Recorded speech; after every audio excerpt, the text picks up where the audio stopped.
যুক্তরাষ্ট্র ও ইসরায়েলের অন্যতম শত্রু দেশ ইরান। বিগত কয়েক বছর ধরে পারমাণবিক শক্তিধর দেশটি মার্কিন মিত্রদের মাথা ব্যথার কারণ হয়ে দাঁড়িয়েছে।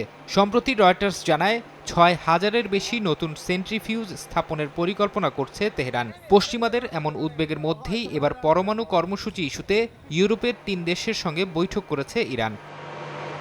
তেহরান জানিয়েছে তাদের পরমাণু কর্মসূচি নিয়ে আলোচনা করতে জেনেভায় ব্রিটেন, ফ্রান্স ও জার্মানির কর্মকর্তাদের সঙ্গে ইরানের জ্যেষ্ঠ কূটনীতিকরা বৈঠক করেছেন।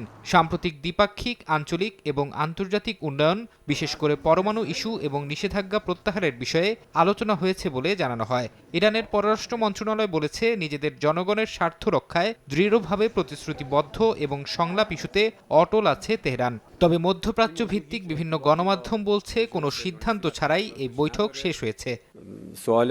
এদিকে ব্রিটিশ বিদেশি গোয়েন্দা প্রধান রিচার্ড মুর আশঙ্কা প্রকাশ করে বলেছেন, ইরানের পারমাণবিক উচ্চাকাঙ্ক্ষা বৈশ্বিক নিরাপত্তার জন্য হুমকি তৈরি করছে।